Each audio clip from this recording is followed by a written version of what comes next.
ഇവിടുത്തെ ഇന്ന് ഞാൻ നോക്കി വേൾഡ് പോപ്പുലേഷൻ 143.5 കോടി, 114 കോടി ഹിന്ദുക്കൾ, 20 കോടി മുസ്ലിങ്ങൾ, 3.5 കോടി അല്ലെങ്കിൽ 4 കോടി ക്രിസ്ത്യൻസ്. ഇതാണ് നമ്പർ.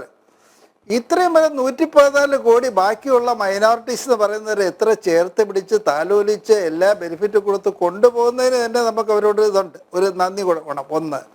രണ്ടാമത്, നമ്മുടെ വിദ്യാഭ്യാസം എനിക്കെന്നും തോന്നിയിട്ടുണ്ട്, നമ്മുടെ വിദ്യാഭ്യാസത്തിൻ്റെ ചുതി എന്ന് പറയാൻ ഞാൻ പറയാം. ഇപ്പം ഞാനൊരു വെളി രാജ്യങ്ങളിൽ ചെന്ന് കഴിഞ്ഞാൽ എന്നെ ചൂണ്ടിക്കാണിച്ചപ്പോൾ അറേബ്യയിലാണെങ്കിൽ അല്ലെങ്കിൽ ദുബായിലാണെങ്കിൽ ചോദിക്കും, എന്നൊക്കെ ചൂണ്ടിക്കാണിച്ച് ആരാണെന്ന് ചോദിച്ചാൽ അവർ പറയും ഹിന്ദ് എന്ന് പറയും. Hindustan, from Hindustan, I am a Hind. മുസ്ലിം എന്നല്ല പറയണത്, Hind, I am from Hind, I am from Bharat, I am from India. അതാണ് എൻ്റെ ബേസിക് DNA എന്നും എൻ്റെ ബേസിക് ദേശീയതയെന്നും. നമ്മൾ പഠിക്കുന്നുമില്ല, പഠിപ്പിക്കുന്നുമില്ല, വീട്ടിലും പഠിപ്പിക്കുന്നില്ല, സ്കൂളിലും പഠിപ്പിക്കുന്നില്ല, എങ്ങൊന്നും നമുക്ക് അതങ്ങോട്ട് ബ്ലഡ് കയറ്റാൻ പറ്റുന്നില്ല. അതാണ് ഏറ്റവും പ്രധാനം.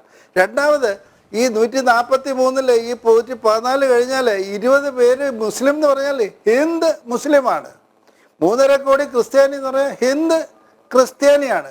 ഇങ്ങനെയുള്ളൊരു തിരിച്ചറിവില്ല.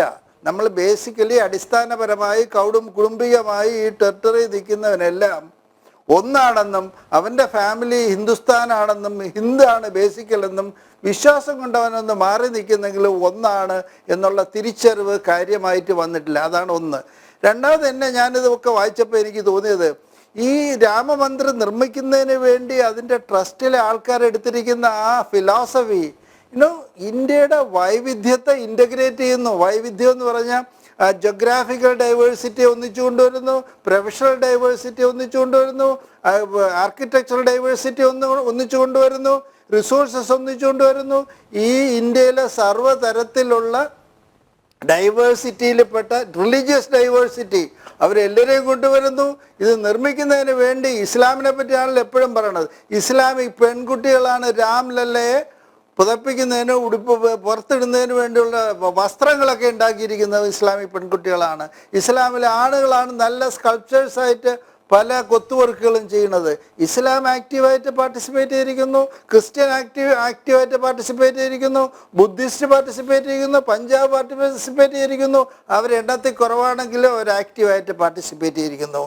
പിന്നെ ഇവിടെ നമ്മൾ കണ്ടുവന്നത് ഈ ഇസ്ലാമിലുള്ള പാവപ്പെട്ട കുറേ മനുഷ്യരെ തെറ്റിദ്ധരിപ്പിക്കാൻ വളരെ എളുപ്പമാണ്. മതത്തിൻ്റെ പേരും പറഞ്ഞ് നിങ്ങളെ കൊന്നുകളയും തിന്നുകളയും എന്ന് പേടിപ്പിച്ച് അവരെ കൊണ്ടു നടന്ന് വോട്ട് വാങ്ങിയ ആ സമൂഹത്തെ ഇന്നവർ തിരിച്ചറിഞ്ഞിരിക്കുന്നു.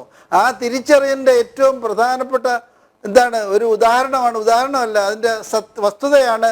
അടുത്ത കാലം സമസ്തയുടെ നേതാവ് ജിഫ്രി മുത്തുക്കോയ തങ്ങൾ പറഞ്ഞു, അവിടെ കോൺഗ്രസ് അല്ല, ആര് അയോധ്യയെ പോയാലും ഞങ്ങൾക്ക് പ്രശ്നമല്ല എന്ന് പറഞ്ഞാൽ അവർ തിരിച്ചറിഞ്ഞു.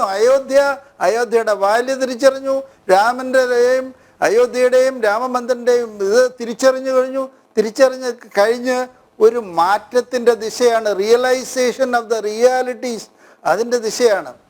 പിന്നെ എൻ്റെ ഒരു പോയിന്റ് കൂടെ എനിക്ക് തോന്നിയത്, ഇന്ത്യയുടെ 143 കോടി ജനങ്ങൾക്കും അയോധ്യയിൽ പോകാം, ഹിന്ദുവിനും മുസ്ലിമിനും ക്രിസ്ത്യാനിക്കും എല്ലാം അയോധ്യയിൽ പോകാം എന്നുള്ള ഏറ്റവും വലിയ പ്രത്യേകതയാണ്.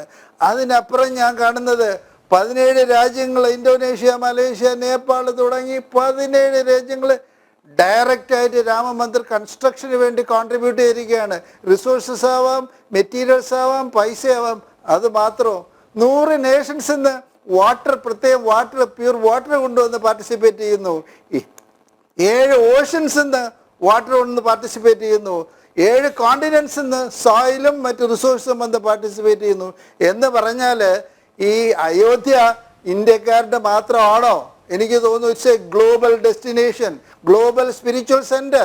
രാമൻ ഇന്ത്യയുടെ ബൗണ്ടറിയൊക്കെ കഴിഞ്ഞ് എനിക്ക് തോന്നുന്നു ലോകത്തിൻ്റെ 808 കോടി ജനങ്ങളിലേക്കും വിശ്വസിക്കാൻ താല്പര്യമുള്ളവർക്ക്, ഇഷ്ടപ്പെടാൻ താല്പര്യമുള്ളവരുടെ ഡൽഹിയിലേക്കും എത്തുന്ന രീതിയിൽ ഇത് വളർന്ന് വന്തലിച്ച് നമ്മുടെ ബൗണ്ടറി കഴിഞ്ഞ് വെളിയിലേക്ക് പോകുന്ന ഒരു കാലാവസ്ഥയിൽ Ayodhya is developing it self as A global spiritual centre for every human being എന്ന് പറയാനാണ് എനിക്കിഷ്ടം.